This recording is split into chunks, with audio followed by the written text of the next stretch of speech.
This is People Power with the Sword. We are the people and we have the power. And we are doing things a little bit different this morning. I am literally in my house and my guest, Paul Singer, is actually in the studio. And so I had got a little anxiety this morning, and so I had to do things different. Let me tell you about my friend, Paul Singer. And he says his friends can call him Singer, so I'm going to Please call him do. Singer. Please do. Okay. Singer is the investigator editor at the New England Center for Investigative Reporting in WGBH.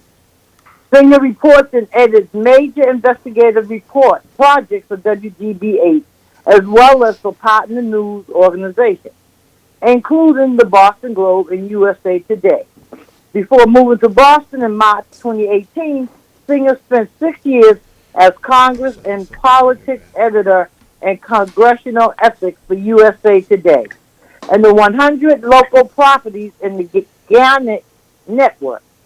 The 5 years prior, he spent running an investigative unit for the congressional newspaper Roll Call. And prior positions, Singer tracked billions of dollars on federal disaster relief money in the aftermath of Hurricane Katrina as the executive branch correspondent for National Journal. Then 10 weeks covering the corruption trial of Rep. James Traficant Yeah, as trafficking. head of the Associated Press Bureau in Cleveland, and as the United Press International White House correspondent and spent election night 2000 in the Gore Press Filing Center in Nashville awaiting an election result that never arrived. A native of Pittsburgh, Singer made his first foray into journalism at age 9, where he started the River Street News, a short-lived handwritten newspaper by for at about the half dozen houses on his end of the street. That's Got it. it. Think local. Well, Think Paul, local.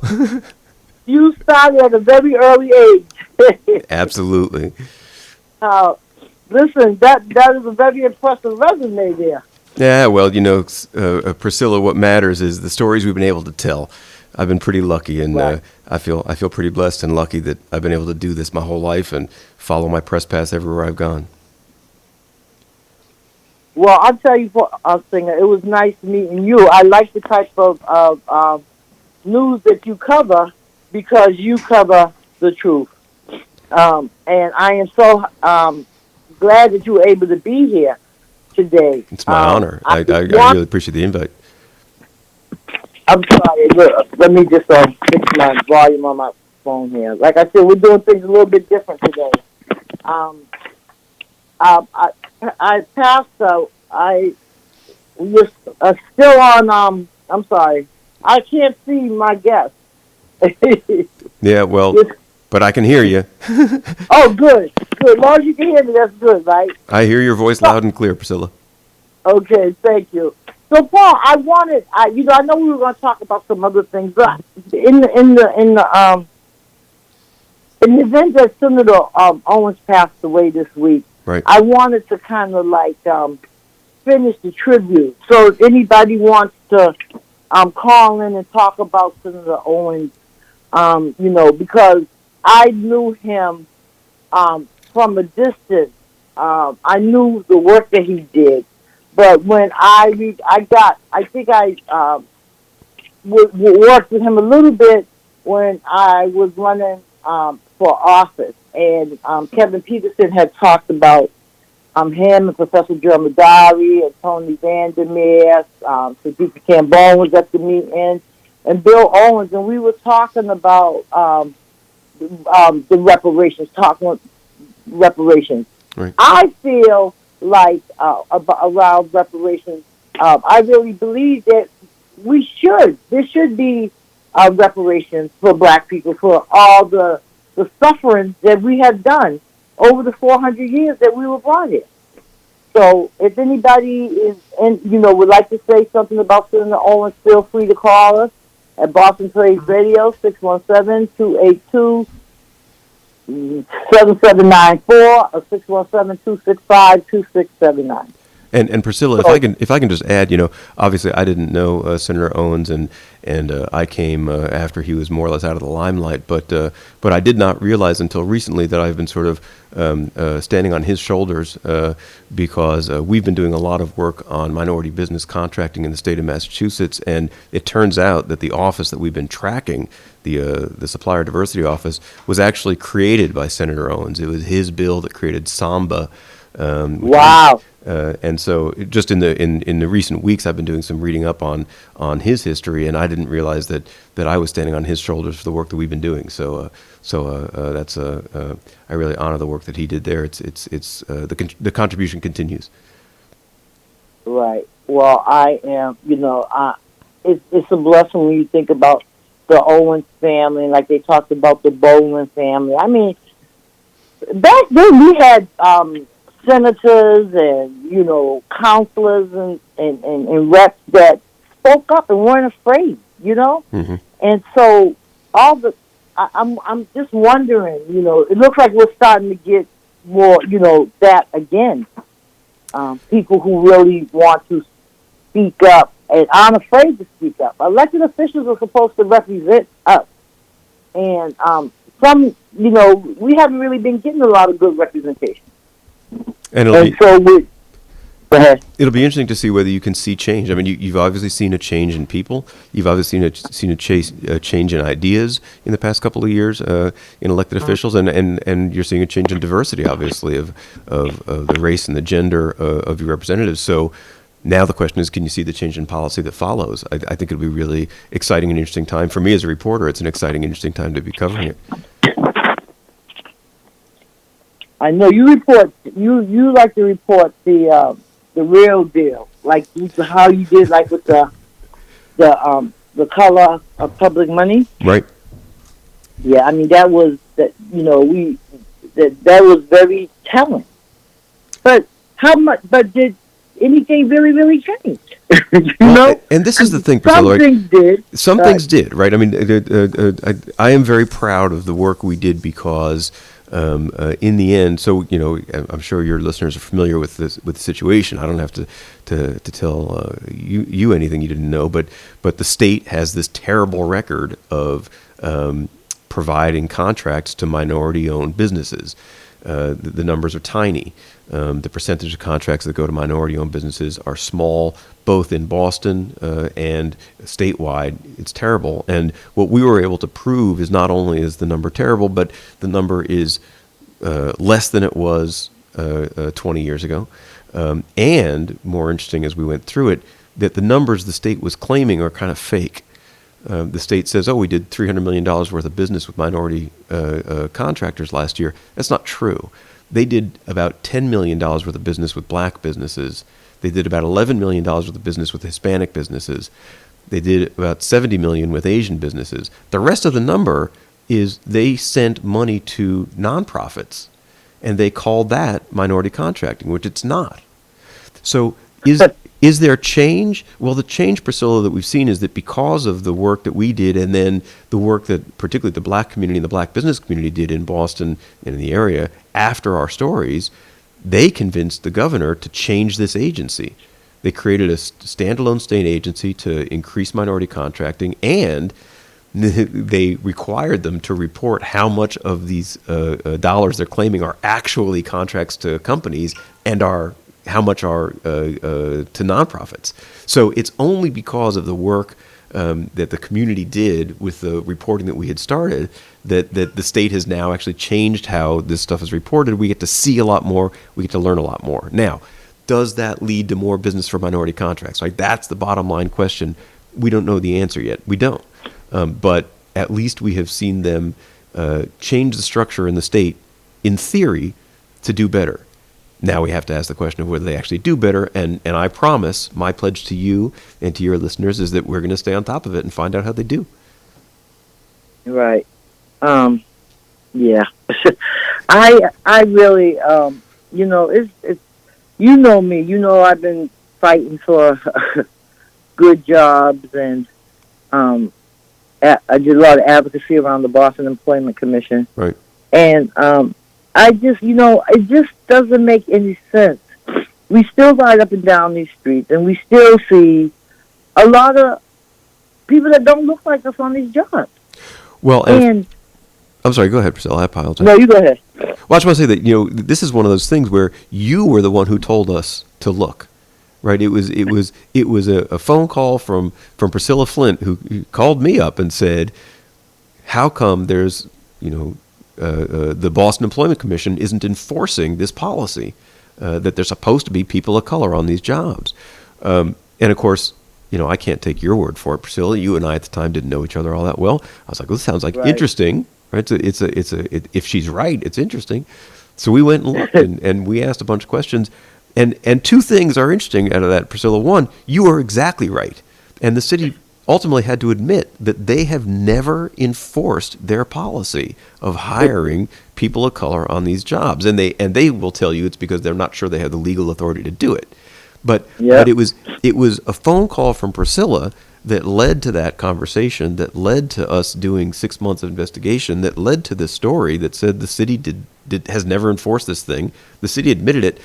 And sooner or later, Priscilla ended up being a commissioner on that commission, and you guys created a new policy that may actually lead to enforcement, right? Yes. So, yes, we did. Now, is it going to lead to enforcement, Priscilla? You'd know that better than I do. I don't know the answer to that question. But you started the ball in motion, and we've seen some outcome. Let's see if we get to the outcome we really want. Yes, I'm hoping to see that too.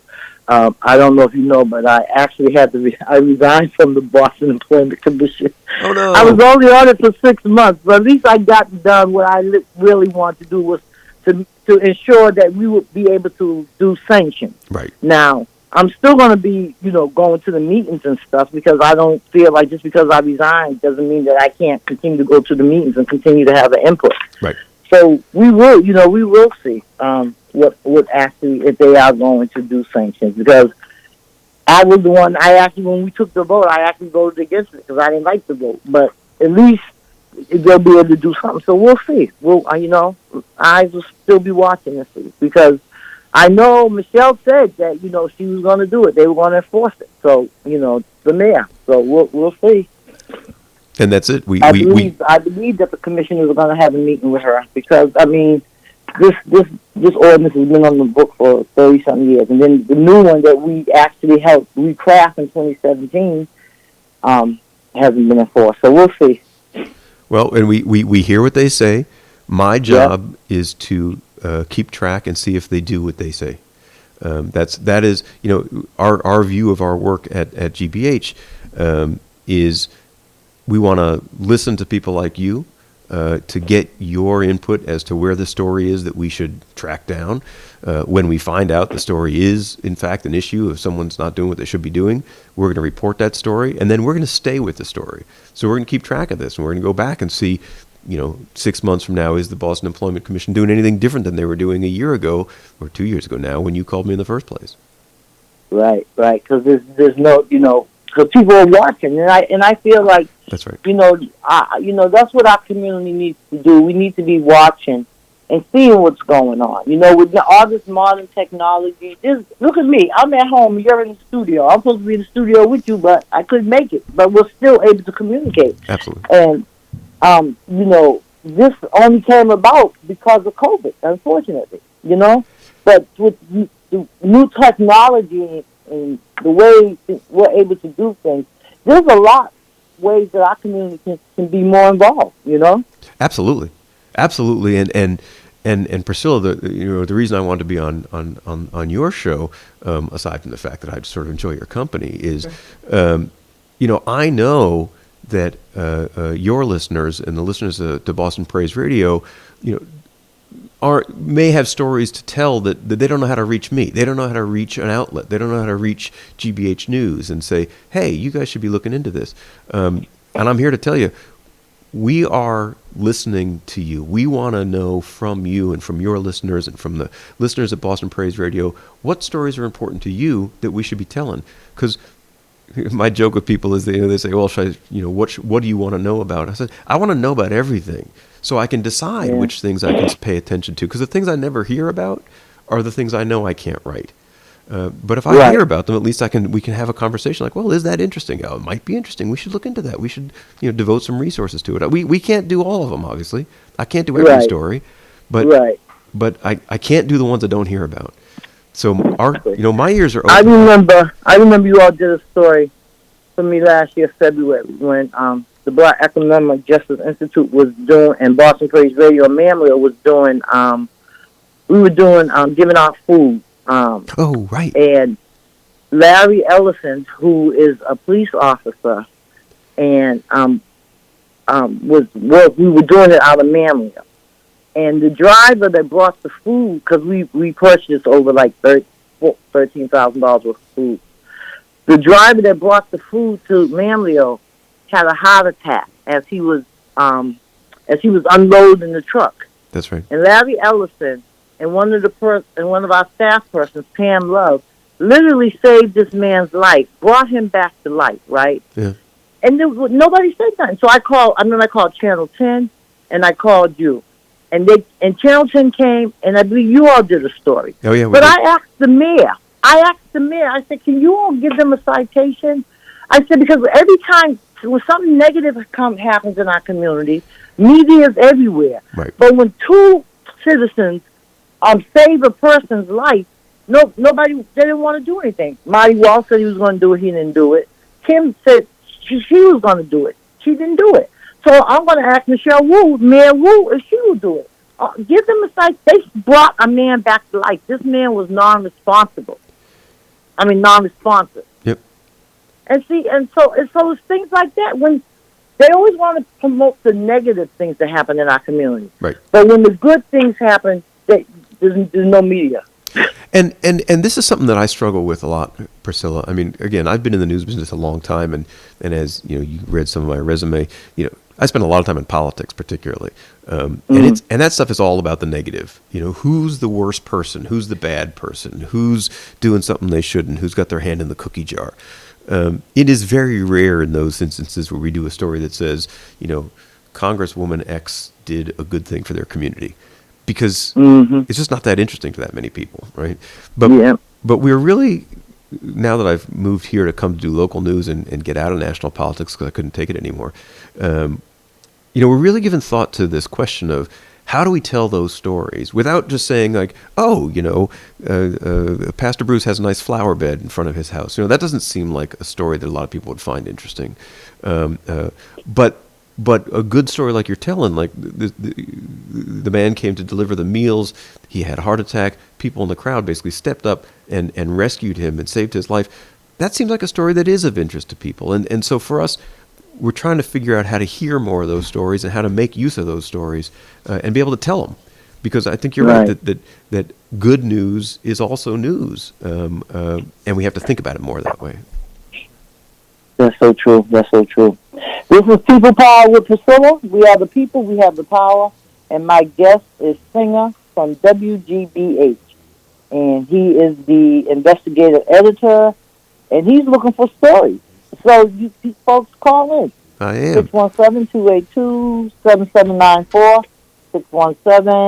617-265-2679. We have a phone call. I understand. Okay. Hello, good morning. This is Chief from Mattapan. How do you do? Hi, Chief. Haven't heard from you in a long time. How you been? Hey, Minister Priscilla, how you doing? Good morning. I'm good. It's great hearing you on the radio. And I'm really happy to see the guest that you have this morning. I've been a supporter of Boston Praise for a long time just because I know how important the work that Boston Praise and you and Pastor Wall have been doing. When it comes to getting the voices of people from our neighborhood out and communicating with each other, I mean, it's stuff like Boston Praise that really makes it possible. And I'm happy that WGBH and other kind of media organizations are paying attention to Boston Praise because at this time, right, in our culture, locally and nationally, we need to be hearing the stories of Black people more. Right. Right. We just need to be hearing our voices more. And our points of view more. And so I hope that, And I did. Exactly, because that's really the problem, right? It's that we haven't been able to really express ourselves and be on an even footing communication-wise, and the messaging from today's media is so pervasive. We really need outlets to strengthen our community. And so the WGBHs and the Boston Globes, which have traditionally, historically been white organizations and focused on, a lot of different news, I think right now it's really time for the Globe and WGBH to continue to try to get more stories from these neighborhoods, the people that make the city live and run. Because it's been some alternative stories for us, locally and nationally. And we need these orgs to really be part of the community. So I'm happy to see this interaction this morning. And I appreciate that. I mean, I want to mention a couple things we're doing because you're right.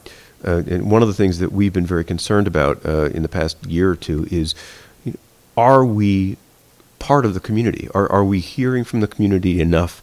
So, for instance, one of the things we've done is we've begun doing a source survey, and what that means is that every time a reporter in our newsroom calls someone to talk about whatever the news story is, we ask them to ask that source their race, their gender, their age, and their location. Not to put in the news story, but just to put in a database for us so that we can look at, are we speaking to enough people of color? Are we speaking to people from diverse communities? Are we speaking to women? Are we speaking, and we're looking at whether or not we are speaking to enough voices from the community. And the only way to know that, of course, is to collect the data and ask. So we've started doing that. We're only a couple months into it, but it's for exactly this reason. And so I really appreciate this phone call. It's exactly this reason we need to ask ourselves as a news organization, who are we talking to get our news stories? And does the decision to call person A as opposed to person B change how we cover the news? And I think it does. And so we need to be very, very clear with ourselves that we need to be reaching a broader diversity of sources to tell a broader diversity of stories. That's so true. Thank you so much. Thank you so much. Thank you for the phone Appreciate call. it. I'm going to let the Appreciate conversation continue. Mr. Priscilla, thank you so much. Have a nice morning, everyone. Please stay in touch. Yes, so, I mean, because a lot of times when you watch, you get tired of watching the news because all it is negative, negative, negative. Yep. There's a couple other things, Priscilla, if I should mention, we are transforming our morning news program, and we're hoping to be able to be much more active in the community and have our new hosts be out in the community much more. Hopefully you'll be hearing more about that. Again, just to hear more from the communities all around the city. And I think that what we are trying to make our effort now over the past 6 months to a year is to hear more from our audience and tell more of the stories they want to hear instead of the stories that we think they should hear. You know what I mean? Right. You are the ones that you're the people that we want to see reflected in our coverage. And so we should be coming to you and asking you more what you'll be covering, which is why I'm here today is, I want to hear from you and your audience. And I want you to know that my phone lines are open, that, anytime you have an idea, you see something you think is a story that we should be telling, I want to hear about it. I can't promise you I'll actually write about it, but I definitely want to hear about it. Well, don't tell me that part, because I'll be singing, because I'll be calling. Speed dial, Priscilla, right? Speed dial. Yes. But you're so right, because, sometimes, and seeing journalists and people that look like us encourages our young folks, too, Yeah. To let them know that they can get out and do reports and make, news stories. There's a lot of things that's going on in our community that's positive. That's right. That people don't know about. And by the way, we've hired 15 people at GBH over the past year or so, and we've done a pretty good job, I would say. Pretty good job. About half of them, not quite half of them, I think, are people of color, LGBTQ. We've brought in a fairly diverse crop of new employees. And I feel good about that because, again, I'm a white Jewish guy from Pittsburgh, right? I can't tell the stories of other communities myself. right? I can participate. I can ask good questions. I can help tell those stories. But I don't have the same history and background and antenna that you have, Priscilla, or that someone in your neighborhood has. I need to be hiring more people who come from your community, who can bring that knowledge and help me find the stories. So again, it's something we are putting a very high priority on, is thinking a lot about, look around our newsroom. What do we represent? Who do we represent? Who's participating and who's not participating? And how do we open the door? Yep. This is People Power with Priscilla. We are the people and we have the power. My guest is Singer from WGBH, and he's here because he wants to get more involved with our community. They want to do more stories from our community. So I know people have a lot of things to talk about because I know people always asking me about stuff. So come on, now's your chance. Call in 617-282-7794, 617-265-2679.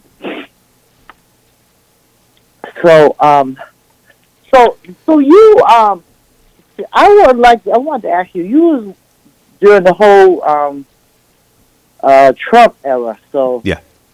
That must have been very interesting, huh? You know, my job during that era was wildly unpleasant, and it's not just Trump. I think one of the things that people forget about is that Trump,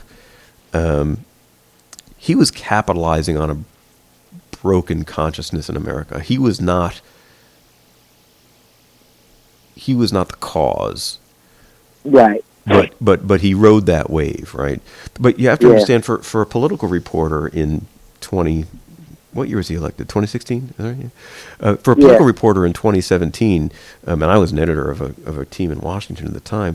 You know, at 6 o'clock in the morning, you'd wake up and you'd have to be looking at the tweets and see if the President of the United States was announcing that we were bombing some country or something, and then one of my favorite examples is he announced that they were going to ban LGBTQ people from the military, and he did it in a tweet at 6 o'clock in the morning, and so we all had to leave. Oh, the president's banning LGBT.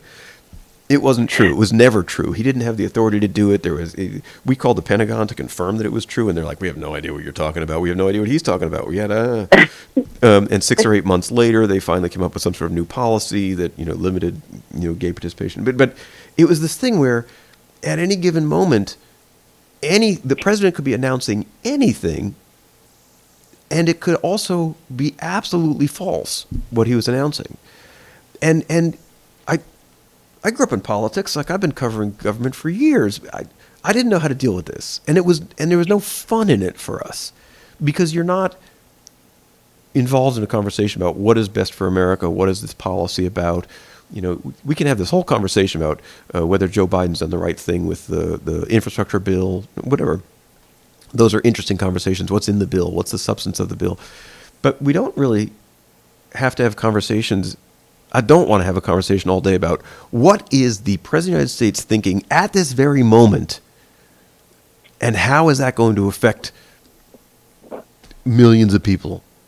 I don't want to be living in a country where the first thing that has to matter is whether the president had a bad day and is going to do something either irrational or untrue or absurd or just mean for no reason. It was not the way I wanted to be covering the news. It's not why I came to the news business, and it wasn't what I wanted to be doing. And frankly, the rest of our political culture has gone the same way. It's just it's who can get on one of the social medias and say the zingiest mean thing about somebody else, and therefore receive all the headlines, and everyone has to talk about it all day long. I don't care. It's not why I'm here. What you and I did on the Boston Employment Commission, the story that you gave me, that's why I'm here, is to go look and say, well, is this policy right? Is the policy doing what it's supposed to do? Is the government properly carrying this out? Like, those are the things we should be doing, not, who tweeted the snappiest thing about Ted Cruz's beard today. Who cares? But that's what, as a Washington political reporter, that's basically what you're stuck with. That's a lot of useless information, right? It's a lot of useless information. It's a lot of useless information. Exactly right. Useless information is not news. Yeah. Well, I'm so happy to have you on my show today, Singer. Pastor Bruce Wall, he's had this radio station. I think he started in 2010. And when he started, it was a room where Renee's office used to be. And then you can see that it's a studio now. He built it with his own hands. Never went to school to learn how to do it. Just gift from God. So I call him Moses with a radio station because he reaches far. We have I believe it's over 41 different internet, TV, radio stations. And, this is his vision and this is his dream. And it had to be a vision from God because the man never went to school to do this stuff. So. And I'll tell you what, Priscilla, that this morning I walked into the station and you and I were prepared to sit here and have a conversation in person, but you couldn't be here. And Pastor Wall was actually on the radio trying to set up an alternative for us. And by the time I came and sat down, he had plugged in these plugs and twiddled these dials and made these knobs move. And in an instant, here we are live on broadcast because somehow he's got this skill set. so thank you, Pastor, for the for the technical assist. I appreciate it. I'm telling you, it's this modern technology. But I mean, everybody don't have to go to school to learn how to do things, right? Well, and by the way, you're right that what you were saying earlier. COVID has had one positive impact for us, which is this. Is that we've learned that just because we can't be together in person doesn't mean we can't be together. That's right. That's right. That's an interesting. So I know it. I know it has saved a lot of companies on traveling, and it's just amazing the things you can do. I believe it's bringing more families together because families are now having, Zoom meetings, from across all over. That's right. So. Well, in fact, I was wondering, one of the things I was curious about was whether black family reunions would still be going on in person or whether they would transfer to a Zoom, and could you really do, a black family reunion event at a distance? That was one of the questions that we had in the summer of 2020 is, it's an important time and an important, in the black community, these black family reunions could be very big deals. A lot of people come, T-shirts and everything. Can you still do that in a Zoom era? I don't know. I guess you can if you want to. I guess you can do anything in the Zoom area. I suppose. You could teach people. You could clearly they do it with school and other types of things. I don't think it would be the same though. Well, you did a civic engagement class, right? And that was all on Zoom in the end. Yes, it was. Yes. And how did your students respond? Did they say that they had a good experience even though it was Zoom? Yeah, they loved it because it was different. It wasn't your basic everyday, your everyday school stuff. They learned how to organize. They taught. We had elected officials come on and explain the process. We had professors and executive directors, and we had you come on. Yeah, right. Because we want our young folks to get involved with the political arena because we need young folks, that have that fight, that have that, I'm gonna push, I'm not gonna just sit back and let this happen to my community. I'm gonna stand up, Right. And so it was a wonderful program, and we're actually, trying to see. How maybe a school will adopt it or something, because right. It was great. We did graduate, they got certificates, and we were even actually able to hire some of them for the summer, Wow. So that's a great outcome, yeah. Hey, Priscilla, Pastor's giving me the sign here that we have phone calls coming in. You want to go ahead? I'm sorry? Well, I can't see, so. Good morning, caller, you're on the air. Come on, you're on the air. Good morning. I've been listening to the show pretty much from the beginning, and I'm loving it. It's Karen. Good morning, Priscilla. Hi, Pastor Jay. How are you? Hey, I'm well, thanks. Thank you. Good morning, Karen. Same here. And I'm sorry. Please tell me your name again. Our guest. Singer. I forgot. Singer. Say it again. Singer, like the sewing machine. Singer. Nobody. Okay. ever uses my first name. Everyone just calls me Singer. Oh, gotcha. So, and I'm enjoying the conversation as well from your perspective, Singer. And I wanted to say that I call myself an old G with WGBH. I go back to Chris Lydon and The Connection. Okay. Wow.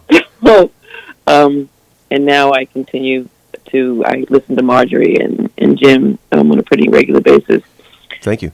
So my thought was this, that I think the, kind of the relationship building or not merging, that's the wrong word, the partnership, let's say, that has the potential to develop with WGBH and Boston Praise Radio, and maybe even other outlets like ours, where the stories are coming from the community, is such a win-win that I hope we're able to really make it happen. And I say that because after listening to WGBH forever and ever, I love it, but it attracts a certain demographic. That's right. And I think that part of that is because, maybe if you're listening and you don't hear yourself, or as we all know, stories that relate to you, your reality, your experience, you just kind of chalk it up like, okay, interesting story, but it doesn't fit me, which means that they don't get me, or, maybe they're not interested in my story. So I think that kind of coming together could be an opportunity to drive, more listeners to Boston Praise Radio, but also perhaps a new kind of more enlightened opinion, a second look, let's say, at WGBH. Like, hey, wait a minute, they are interested in the community.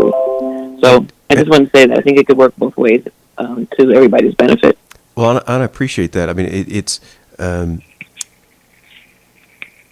really interesting issue for me. I spent for the past year. I was in a temporary role, sort of leading the newsroom, while we were waiting to hire our new executive editor. Our new executive editor, who started a couple months ago, Lee Hill. Actually, a person of color, as it turns out, as well.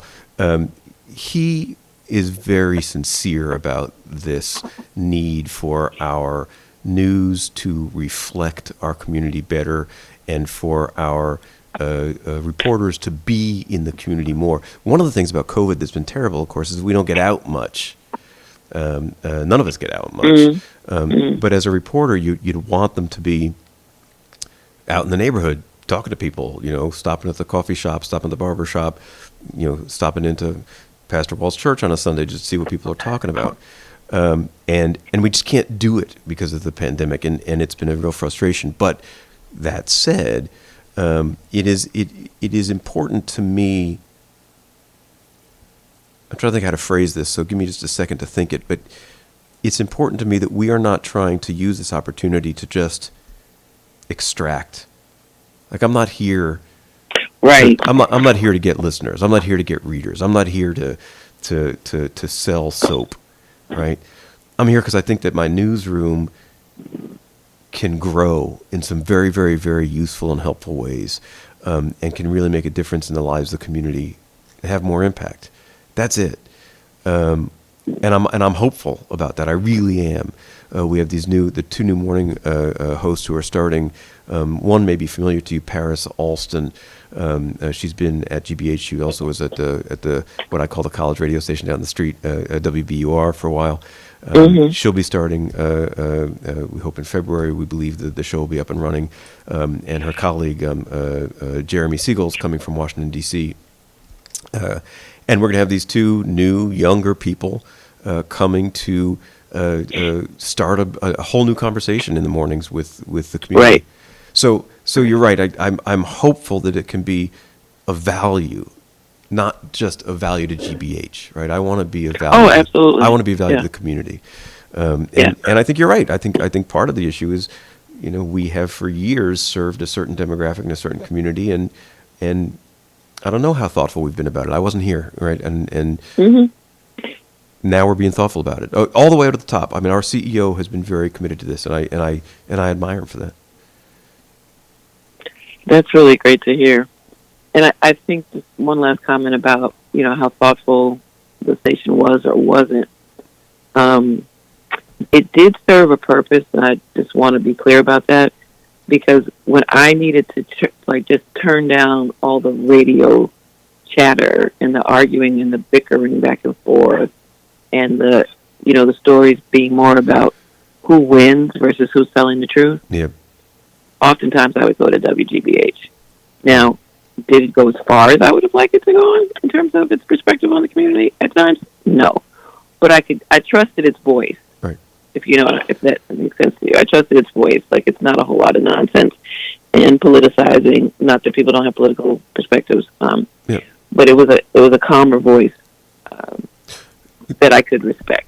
That's it, that I could respect. Yeah, thank you for that. That is what we think of as our calling card. That's what makes us different. Mm-hmm. That's why you want to come, is because in theory, if we're doing it right, which sometimes we are, sometimes we're not. But when we're doing it right, you are getting a deeper conversation about topics that matter to you, and hopefully that reflect you, that are things that you care about, and that your voice is part of.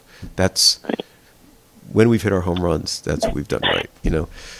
We don't always hit home runs, but we try a lot, and we think a lot about it. So Karen, thank you. And well, that's good to hear. I'll be looking forward to Paris and Jeremy. I will be looking forward to that. And please stay in touch.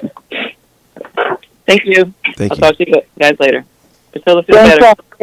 Thank you. Bye. Bye-bye. Bye-bye. Bye-bye. Priscilla, you have another caller. Caller, Thank go you. ahead. You're live.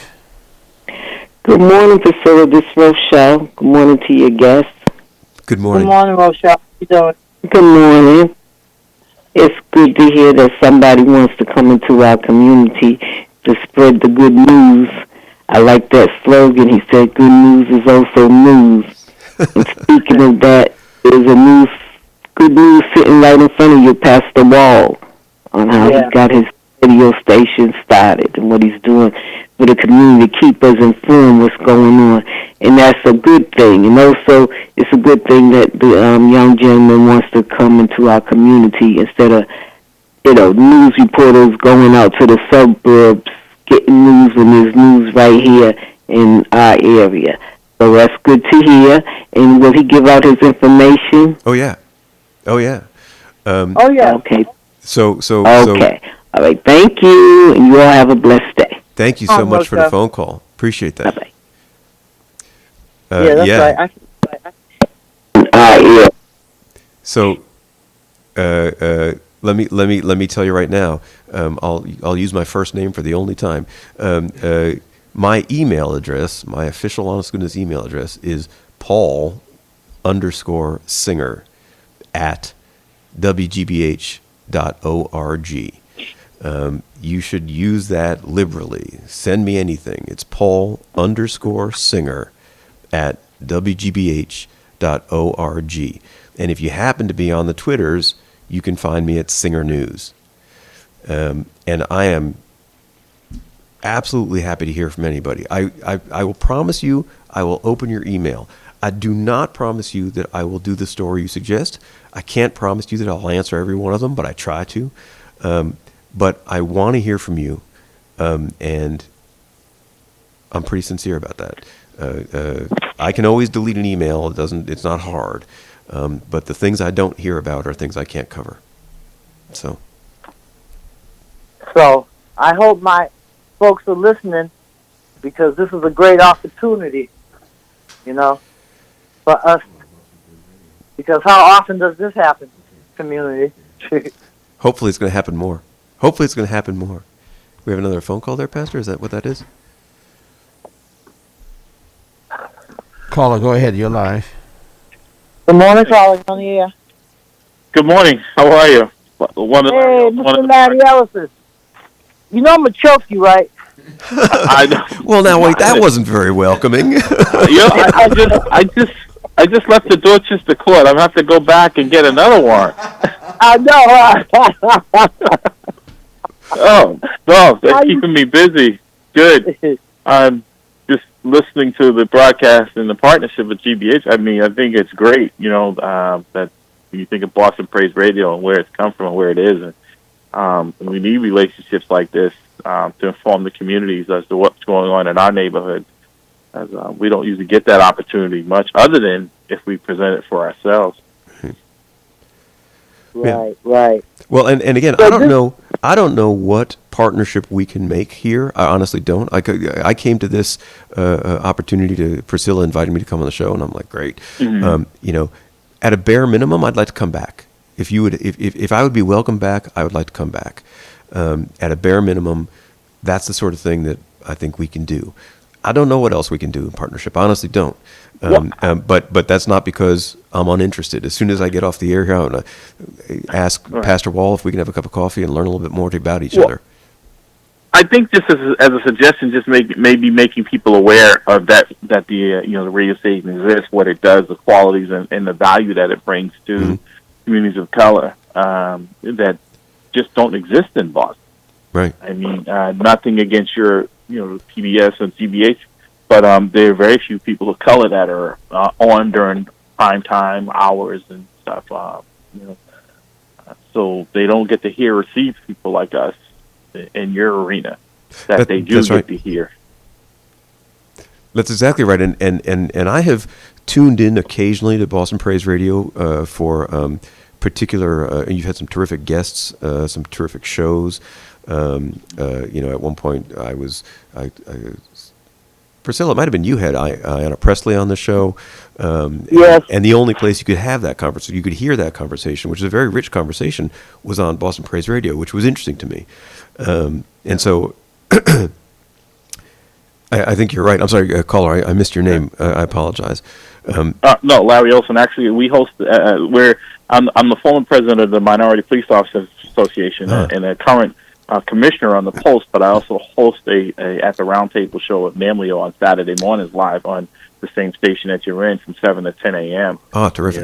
Terrific. There at Boston Praise Radio. And I mean, if you were listening this morning and just the overwhelming calls in for folks from the community and around the world for the condolences for the passing of late Senator Bill Owen. Right. Right, and again, that's the sort of thing where we at GBH were able to do a little bit of coverage of Senator Owen's passing, but it wasn't much, and it wasn't all that deep. And I don't say that as criticism of us. It was a little piece of time that we were able to commit to it. You guys, I think, and even when I was hearing this morning when I was standing in the lobby, a much richer telling of that story. That I'll never be able to do. My news organization would never be able to spend that much time, I don't think. But I'm very glad that something like this exists to be able to give it a fuller the appreciation that he deserved. Right. Well, I appreciate that. I do. Yeah. No, I was going to say, Paul, Larry Ellison is the police officer that saved the man's life with that stop from the Stop at the Shop. So you're the hero. Yeah. In some people's eyes, and some folks, when you talk about the issues that we talk about bringing equality to everyone, I don't think people understand that, if our issues and our, values are met, everyone benefits from that. It's not just somehow, we want to cut in line, but I think people don't understand the value. Like I said, that's why we've been broadcasting on Boston Praise Radio myself for over 10 years in some capacity there, and why it's, like I said, it's important. I do listen to your broadcast and others on GBH, but I tell you, I'd love to see people that look like me, or even as guests on these shows, talking about what's taking place in our neighborhoods. Yeah. Well, my promise to you is that I would love to see that too, and so I'm going to work with you on that. I appreciate that. And B, I need your suggestions. Like, I don't know what I don't know, so call me and tell me who I should be talking to, what stories. That. That's Priscilla that's is the deal. more than right. I'm more than happy to have her provide you with my contact information she has, as well as Pastor Osmond. I'd love to have a further conversation about connecting the two. Terrific. Thank you. I appreciate that. Thank you. I appreciate it. Thank you. Okay. Love you, Larry. You better call me. Okay. So how much? What are we doing for time, Pastor? I think he's saying 2 minutes. I have the mask on. And Oh, 2 minutes. Yeah, Well, I'll give you the last word. Huh? You can go right ahead. Hello? Go Yeah, ahead, Priscilla. No, I was going to give Singer the last 2 minutes. And then when we're off the air pass, I'm going to have to call you back. Okay. Okay, I can. Go ahead, Singer. If you want to give your information again. Yeah. So again, well, for starters, I just want to say, a real thank you for the welcome, Priscilla, to you for having me on the show, and to Pastor Wall for all of the juggling and fine technical support, which was, I'm sure, not the way you want to start your morning either. So thank you very much. I'm really grateful for the opportunity to be here. I really, truly am. And if you want to find me, you can find me at Paul_Singer at WGBH.org, and you can find me on Twitter at Singer News. I am sincere in wanting to hear from you, Priscilla, from your listeners, from your callers. Stories we don't know about, we can't write. Doesn't mean we can write every story we hear. Doesn't mean that everything that matters to you is going to be news. But it does mean that we have our eyes and ears open, and we're trying to think more broadly about bringing the community into our radio. So, and onto our website, and onto our YouTubes, and onto the TikToks. We are trying to broaden our community. So thank you so much for the invitation, and I really hope we get to come back and do it again. Thank you, Paul. Thank you, listeners. This is People Power with Priscilla. We are the people, and we have the power. We will be back next week at 9 a.m. Be blessed. And again, we want to say, rest in peace, Senator Owens. Thank you. Thank you.